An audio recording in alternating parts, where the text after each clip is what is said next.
నమస్కారం. O2X అల్ట్రాలో invest చేయడం ఇంకా ఐడిని యాక్టివేట్ చేసుకోవడం ఎలాగో ఇప్పుడు సింపుల్గా చూద్దాం. సరే, ఈ ప్రాసెస్లోకి వెళ్దాం. ఇది చాలా సింపుల్. స్టెప్ బై స్టెప్ చూద్దాం. ఫస్ట్ స్టెప్, మీ యూజర్ ఐడి పాస్వర్డ్ ఎంటర్ చేసి డాష్బోర్డ్లోకి లాగిన్ అవ్వండి. లాగిన్ అయ్యాక మెయిన్ స్క్రీన్పై ఉన్న ఇన్వెస్ట్ క్రిప్టో బటన్ని సెలెక్ట్ చేసుకోవాలి. ఈ స్క్రీన్లో BEP20 QR code, wallet address ఉంటాయి. కోడ్ స్కాన్ చేయండి లేదా అడ్రస్ కాపీ చేసుకోండి. ఫండ్స్ పంపిన తర్వాత ఇదే పేజీలో ఉండాలి. వెంటనే వేరే పేజీకి వెళ్లొద్దు.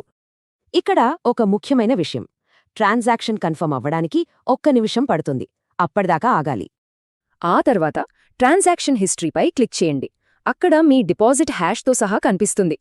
పేమెంట్ కన్ఫర్మ్ అయ్యాక సైడ్ మెనూ ఉపయోగించి మెయిన్ డాష్బోర్డ్కి తిరిగి వెళ్ళండి. అంతే. ఇప్పుడు చూడండి, డాష్బోర్డ్లో యాక్టివ్ సైకిల్ టైమర్ కనిపిస్తుంది.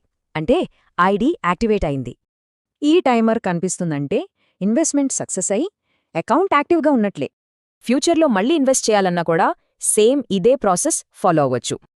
ఏమైనా డౌట్స్ ఉంటే లేదా ఇంకా సమాచారం కావాలంటే మీ అప్లైన్ లేదా కంపెనీ అడ్మిన్ను కాంటాక్ట్ చేయండి.